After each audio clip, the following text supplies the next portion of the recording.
The council chamber felt colder than the vacuum beyond its transparent dome. Bands of cerulean light traced the walls, pulsating with each shift in political ritual, but none of that mattered to Commander Aaron Vale as he stood in the center platform. The podium beneath his boots rose from the floor like a solitary island surrounded by concentric rings of alien delegates. 217 species, 217 pairs of eyes watching him as though he were a loaded weapon. Chancellor Vorex Talion leaned forward on his elevated perch. His smooth, slate-colored skin reflected the chamber lights, and his 4 eyes narrowed with calculated restraint.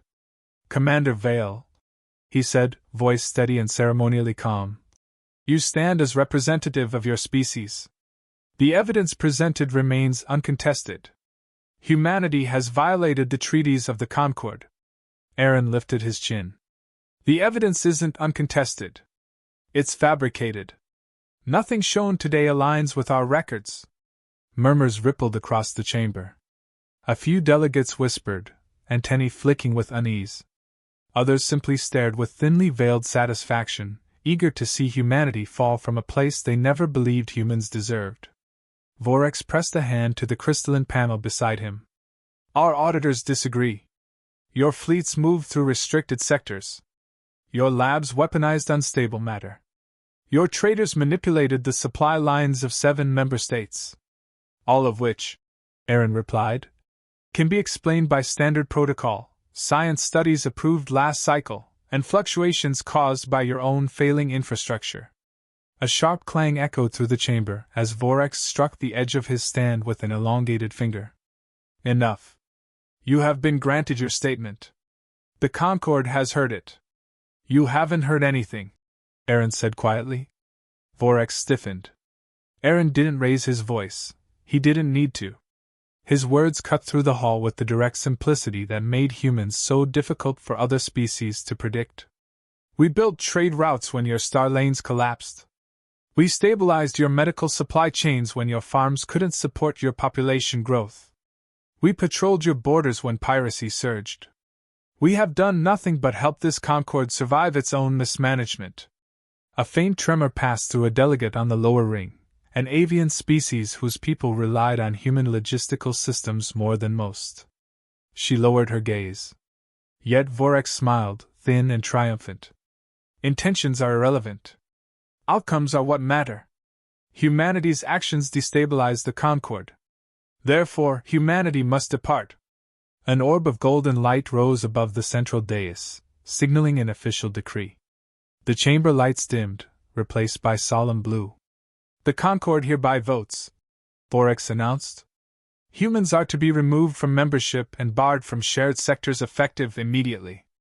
The orb pulsed. A chorus of affirmations echoed through the hall, though not all voices joined. A few delegates hesitated, but their hesitations drowned under the majority vote. With a final pulse, the orb split into streaks of white and vanished into the ceiling. The decision was done. Aaron remained motionless as the chamber lights returned. He didn't look at Vorex. He didn't look at the delegates. He inhaled once, slow, even, and stepped away from the podium. A soft chime indicated the end of the session. The delegates rose from their seats, robes brushing the metallic floor as they filtered toward the exits. A few glanced at him with uncertainty, perhaps regret. Others with relief. Some with poorly concealed resentment. Aaron walked out without a word. The docking bay stretched like an illuminated canyon, starships resting in symmetrical lines. Human vessels, sleek, angular, scarred by years of frontier duty, waited at the far end. Their matte hulls looked stark beside the Concord's ornamental craft. Captain Mara Dirrell paced beside the boarding ramp of the Resolute Dawn. Her cropped hair gleamed under the bay lights, and her jaw tightened when she saw Aaron approach. "Well?" she asked. "It's done. Exile? Effective immediately." Mara exhaled sharply. "Figures." Crews nearby paused to listen, though none spoke. They didn't need to. The silence of disciplined anger filled the air, heavy and precise. "Orders?" she asked. "We leave at once. All human ships have clearance for departure." Mara nodded and tapped her calm. All hands, prepare for launch. Bring everyone aboard. No delays. Aaron stepped up the ramp as the crew snapped to motion. Once inside, the familiar hum of the ship's systems greeted him. The corridor lights shifted from standby white to deep blue as the engines warmed. Mara joined him. They didn't let you present counter-evidence, did they? No. Figures, she repeated darkly. He didn't reply. Instead, he moved toward the bridge. As the doors parted, the starfield beyond the viewport framed the Concorde's core station, a sprawling structure lit by spirals of soft luminescence. For centuries, humans had helped maintain that brilliance. Now they were leaving it behind. Navigation, Aaron said. Plot a course to Sol Frontier. Coordinates set, replied Ensign Kaido. Launch. The resolute Dawn lifted from the bay floor, engines glowing silver. A faint vibration signaled the alignment of its rotational stabilizers. The ship moved past the rows of alien vessels, many of which powered down to watch the humans go, some curious, others cautious. The bay doors parted, revealing the open void. With a shutterless push, the ship slipped into space, followed by dozens of human vessels forming a somber convo. As they drifted toward the jump gate, Mara approached Aaron again. Feels wrong, leaving quietly like this. He stared at the diminishing station. Quiet doesn't mean defeated. She managed a faint, humorless smile. You sound like you're already planning our next step. I'm watching, he said. That's all. Watching for what? Before he could answer, the comm pinged. Commander, Kaido said, you should see this. Sector traffic reports show supply routes failing across the Concorde. Multiple systems reporting shortages already. How quickly? Aaron asked. Within hours of our departure. Mara frowned. That's impossible. Their grid shouldn't collapse that fast. It shouldn't, Aaron agreed. He studied the streams of data flashing across the monitor. Trade links faltered. Communications delayed. Several minor colonies lost station support entirely. Mara's voice lowered. Do you think they did this to themselves? No, Aaron said. I think something else is happening. Something they're not prepared to face. And us? Aaron didn't look away from the data. We might be the only ones who can understand it. The resolute Dawn tilted toward the jump gate, its hull shimmering as the drive engaged. The ship shot forward in a surge of light, leaving the Concorde behind. Humanity had stepped away without a fight. But the consequences of their absence had already begun. The resolute Dawn emerged from the jump corridor with a subdued lurch, its hull shedding residual energy like faint ripples across still water. The Sol Frontier stretched ahead, dusty, scattered star systems bound by human grit more than wealth. As the ship stabilized, a quiet tension settled over the bridge. Aaron Vale stood near the tactical station, reviewing the latest Concorde broadcast pings. Each packet carried the same message: unexpected shortages, stalling infrastructure, unexplained power failures. None acknowledged humanity by name, yet the absence beneath their words was unmistakable. They're unraveling faster than predicted, Mara said, joining him. Her eyes tracked the pulsing indicators on the map, a constellation of failing nodes across Concorde space. It's not natural, Aaron replied. No grid collapses that uniformly on its own. Someone, or something, is pushing. Kaido swiveled in his seat. Commander, long-range scans picked up debris near Frontier Gate 7.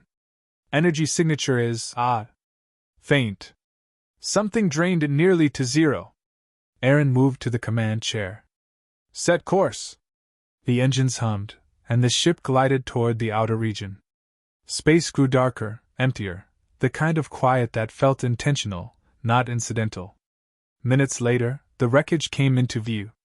A Concorde frigate, its hull hollowed like a shell, drifted aimlessly. It bore no scorch marks, no signs of kinetic impact. It looked emptied.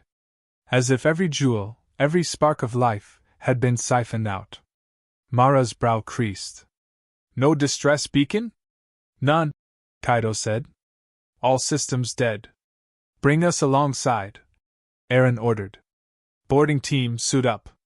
Aaron stepped into the airlock, helmet sealed, boots magnetized. The boarding hatch opened with a hiss, revealing the dead vessel beyond. His suit lights cut through the shadow, illuminating floating debris, straps, chairs, data pads drifting like forgotten relics. Mara followed with 2 security officers. Their footsteps clanged softly against the frigate's skeletal floor. There's no smell, Mara murmured. No burned circuitry. No biological decay. Nothing. Aaron knelt beside a console. The screen was cracked but intact. Even with its power drained, the structural integrity remained. Something pulled every charge from this ship, he said. Not a weapon. More like a vacuum. Kaito's voice came through the calm. Commander, hull sensors are picking up a residual signature in the gamma range.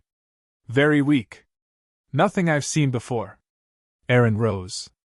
Trace the direction. The pattern aligns with deep space beyond the outer arc. Not within Concord charted paths. Mara walked toward the viewport. Why hit a small patrol ship? No strategic value. Testing, Aaron said. Or reconnaissance. She glanced back. From what? He didn't answer. Instead, he activated his wrist scanner near the bulkhead. The reading spiked marginally, barely above 0, but present. Mara noticed. That signature again. Yes. Same type we saw on the data from the failing systems. Something's moving across their territory, she said, leaving these voids behind. Aaron nodded slowly. And it's getting closer to the core. Back aboard the Resolute Dawn, the analysis team assembled on the bridge. Holographic projections formed a map of the region, dotted with energy-dead vessels and silenced outposts. Here, Kaito said, pointing to a cluster of void signatures, is the path of whatever we're seeing. It moves in arcs. Not random. Calculated. Mara folded her arms. Could be a rogue species. No known species uses this kind of power drain, Kaito replied. It's too efficient. Total consumption. Aaron studied the map. Track the earliest point of the anomaly. Kaito zoomed out. The hologram shifted to a broader view. The anomaly started outside the Concord border. Deep in intergalactic dark. Nothing originates from outside the mapped regions, Mara said. Except this, Aaron replied. For centuries, she added, we assumed the void between galaxies was empty. It never was, Aaron said. We simply hadn't met who lived there. Silence settled. Kaito cleared his throat. Commander, new transmission incoming. Origin, Concord Perimeter Station. Fragmented, but repeating. Put it through, Aaron said. Static filled the air, then a trembling voice.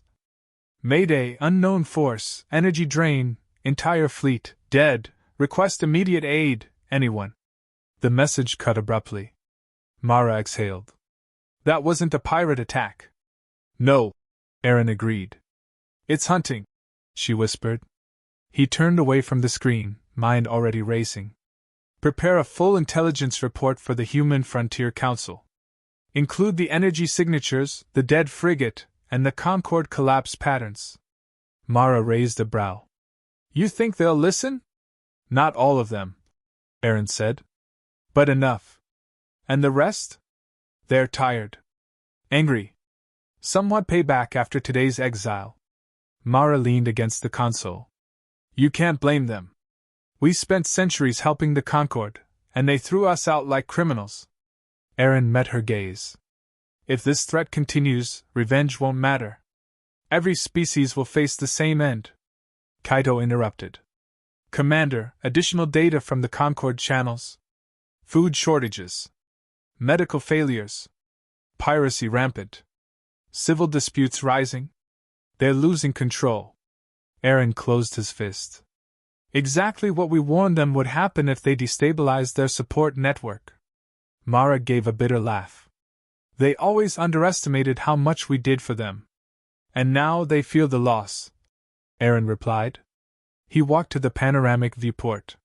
Stars glittered against the void like distant promises, but the darkness behind them felt heavier than usual. Something in that darkness moved with purpose. A low chime alerted them to an incoming council connection. "Put it through," Aaron said. The hologram flickered, forming the stern-faced members of the Human Frontier Council. Senior Marshal Elena Darren, her voice crisp and battle-worn, spoke first. "Commander Vale, your preliminary report caused concern. Explain this anomaly." Aaron relayed the findings: the drained frigate, the dead systems, the extragalactic origin. He concluded with, "This isn't a Concord problem. It's a galactic one." Darren nodded slowly. "And you believe this force is moving inward?" "Yes.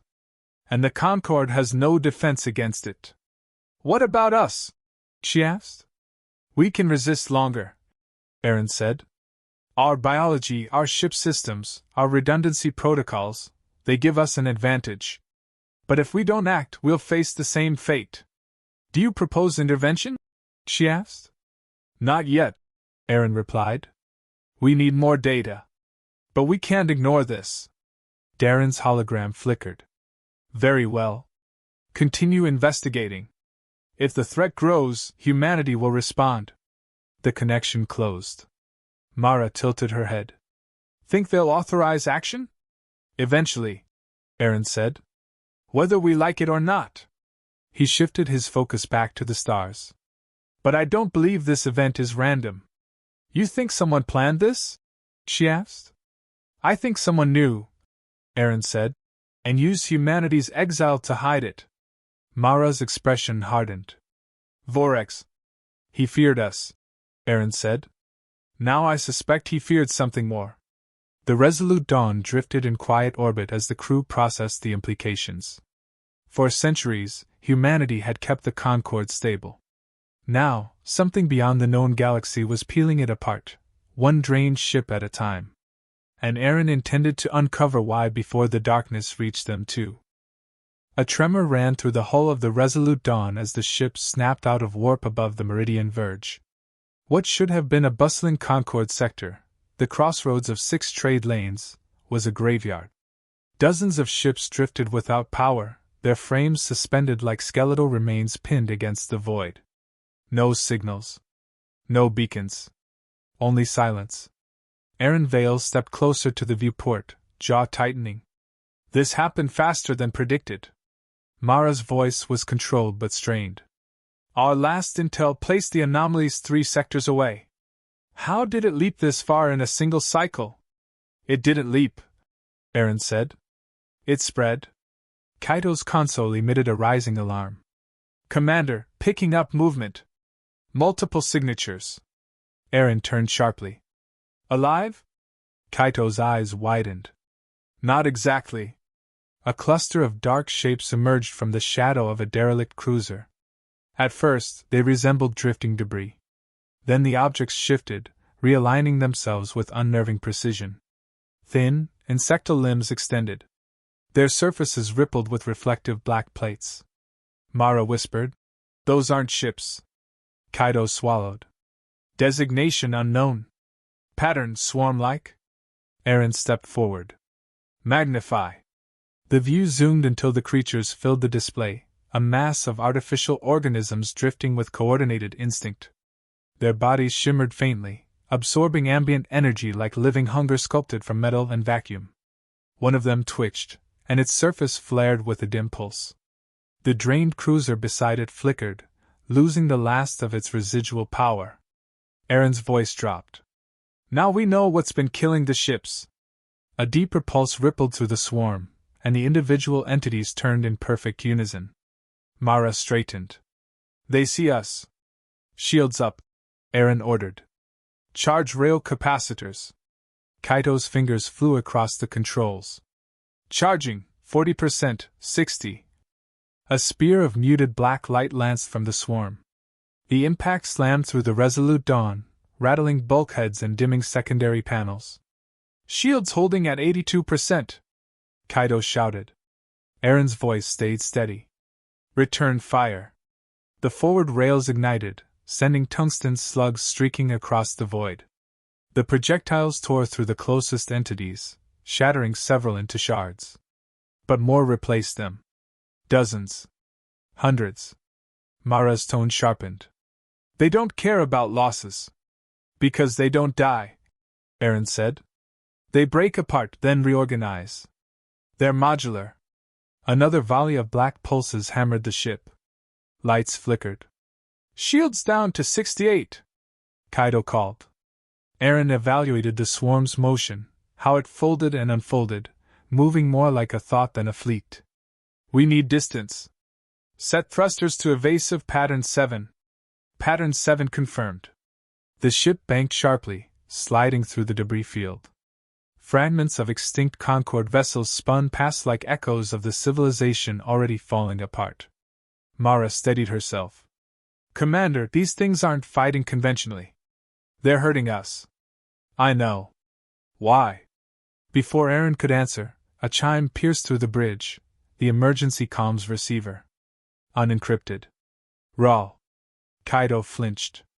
Commander, this signature is Concorde. But it's a masked frequency, strange modulation. His face paled. Voice recognition indicates. High Chancellor Vorex. Mara froze. Vorex? No way. Put it through, Aaron said. Static roared, then the Chancellor's strained voice filled the bridge. Any human vessel, respond. Our fleet's collapsing. Unknown enemy. Energy drain. System breach. Request immediate assistance. The transmission cut, but not before a deeper background sound broke through, a low, resonant vibration. Not a voice.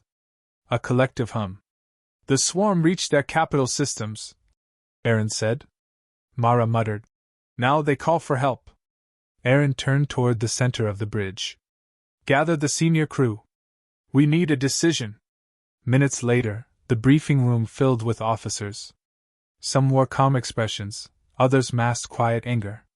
They all shared the same exhaustion, the weight of exile combined with the threat now swallowing the galaxy. Aaron stood at the head of the table. You all heard the signal. Lieutenant Dallin crossed his arms. They kicked us out. They humiliated us. And now they expect us to save them? Mara didn't sit. We're not debating what they deserve. We're determining what we'll do. Dallin shot her a look. Why help them at all? Aaron raised a hand, and the room quieted. Because this isn't about the Concorde. It's about survival. If the swarm consumes them, we're next. Lieutenant Wren, older and hardened by decades on the frontier, leaned forward. Even if we intervene, the Concorde won't trust us. They don't need to, Aaron said. They just need to live long enough for us to learn how to stop this enemy. Kaido opened a hologram of the swarm's progression, arcs of drained territories spiraling inward. We have an advantage. Our systems resist the drain. Our biology handles low-energy fields better than theirs. We can fight where they collapse. Mara nodded. The question is whether we assist now or wait. Wait for what? Dallin snapped. For the swarm to knock on Earth's door? Aaron watched his officers carefully. Anger and fear simmered in their expressions, but resolve cut through both. He stepped forward. Listen. We are human. We don't turn away from danger. We don't abandon civilians because their leaders are foolish. And we don't sit idle while an extragalactic parasite unravels every star lane we've built. The room stilled. Aaron continued, voice low but firm. We help because we choose to be more. Not because the Concorde deserves it. Because the galaxy needs it. Silence lingered for several seconds, then Mara gave a single nod. I support intervention. Wren added. I won't let a threat like this reach our colonies. I'm in. One by one, hands raised. Aaron exhaled softly. Good. We mobilize. The Resolute Dawn swung back toward Concorde space with its engines burning at full capacity. On every screen, warning lights tracked the swarm's rapid advance. Entire sectors blinked offline. No broadcasts. No survivors. Kaido monitored weapons. Charging all rails. EMP torpedoes primed. Shield arrays stabilized. Mara studied the navigation routes. If we cut through the Helios corridor, we'll reach the last surviving Concorde fleet before they break. Aaron watched the stars stream past. Do it! As they accelerated, a fractured structure emerged ahead, a capital vessel collapsing under the swarm's assault. The black entities clung to its hull, pulsing with parasitic hunger. Aaron's jaw tightened. Take us in. The ship dove toward the dying cruiser. The swarm turned. Here they come! Kaido shouted. Aaron pointed forward. Fire! Rail slugs lit the void with streaks of molten light. The swarm fractured. The resolute dawn cut through their ranks, shielding the crippled Concorde ship. Then, through the static and interference, a trembling voice reached them. This is Captain Seelai of the Concorde Defense Wing. Humans, you came back. Aaron stared at the drifting vessel ahead. Hold on, he said. We're not done yet. Humanity had returned to the field. Not as allies. Not as outcasts. But as the only force still standing between the galaxy and annihilation. The Larkspur skimmed through the border of the Periphery Nebula, its hull still bearing faint scorch marks from the skirmish. Inside the bridge, the atmosphere had shifted, no longer defensive, no longer hunted. Caden felt it like a pulse running through the ship's bones. Humanity was done apologizing. Done whispering its existence like a transgression. They were going home. Not to Earth. That planet had been sealed off long ago. Humanity's exile turned every colony into a wandering fragment of a people who refused extinction. But they had a new destination now, the Kestrel Council headquarters at Meridian Spire. The very seat of the government that had cast them out. Approach vector locked, Alo said quietly, his eyes flicking across the holographic readouts. Council forces are tracking us. Their weapons aren't hot, but they're not pretending to trust your message either. Caden folded his arms. Good. Trust isn't what I'm after. Talia gave him a sidelong look. Then what are you after? Recognition. The word settled over them with the gravity of a vow. Humanity didn't need forgiveness, and they didn't need acceptance. They needed the galaxy to stop underestimating what they were capable of. As the ship dropped out of warp, Meridian Spire came into view, a titanic cylindrical habitat wreathed in artificial atmosphere and shimmering wards. The Council's pride and fortress. Talia exhaled softly. It's beautiful. It's fragile, Caden corrected, voice level. Everything built by those who fear their own shadows tends to be. A transmission crackled through the comms. Unidentified human vessel, you are entering restricted diplomatic space. Cut engines and prepare for full inspection. Any deviation will be treated as hostile intent. Caden stepped forward. Open a channel. When the channel activated, he kept his tone calm, steady. This is Captain Caden Holt of the Larkspur. I am not here for inspection. I am here to address the Council directly concerning the Overran assault on Bara 7 and their violation of your own accords. I have evidence, survivors, and one Overran operative who will testify. Silence. Then, you expect us to believe such a claim? Caden leaned closer. You don't have to believe me. You just have to open your door. If I'm lying, you can space me and take my ship. If I'm telling the truth, then your entire council has a crisis on its hands. Talia muttered. You really love playing with fire. He offered a faint smile. I'm human. Fire is tradition. Another moment passed before the station replied. Proceed to docking bay 13. Under escort. Finally, Alo murmured. Movement. Caden felt the ship shift as the automated guidance took hold. He didn't like surrendering control, but this wasn't a battlefield. Not yet. Inside the docking bay, armored guards surrounded them immediately, weapons lowered but ready. Caden walked ahead of the group, posture firm, gaze unflinching. He had spent years fighting from the shadows, surviving on borrowed time, recycled air, and stubbornness. But diplomacy required a different kind of strength. A council arbiter approached, slender, violet-skinned, draped in ceremonial gold bands. Her eyes were sharp, calculating. She paused before him. Captain Holt, she said. I am Arbiter Malira. Your presence here is unprecedented. Humans do not enter council space. He met her stare head-on. Humans also weren't supposed to be exterminated. Yet that almost happened twice. So I think we can agree precedent lost its authority a long time ago. Her jaw tightened, but she gestured for them to follow. The walk through the station felt surreal. Clean corridors, polished floors, walls humming with contained energy, nothing like the patched-together habitats humanity had been pushed into. The council had lived in comfort, while exiles built lives out of scrap and grit. They reached the hearing chamber, a vast circular hall with elevated seats where council members waited, observing with unreadable expressions. Malira motioned toward the central platform. State your claims. Caden stepped forward, activating the holopad. Projections burst to life, recordings from Bara 7's surface, footage of Overin shock troops, environmental scans showing the chemical agents they had dispersed, which were outlawed in the Accords. Gasps rippled across the chamber. Then came the final piece, Alo stepping up beside him. I am Alo Tverin, he said, bowing slightly. Former officer of the Overin Strategic Division. I testify that the assault was deliberate, conducted under the order of General Vasker. Their intent was to purge the colony and attribute the destruction to human retaliation, to justify further campaigns. The chamber erupted. Counselors shouted over one another, fear, anger, denial, confusion. Caden stood unmoving amid the uproar. Talia whispered, Do you think they'll listen? No, he admitted quietly. But they'll understand.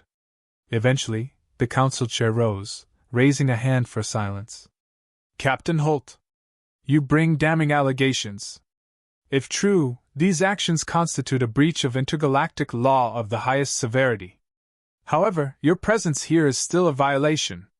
Humans were banished, Caden finished. Yes. For being dangerous. Too adaptable. Too unpredictable. Too human. But look around you, your enemies haven't changed. The galaxy still spins on the axis of power.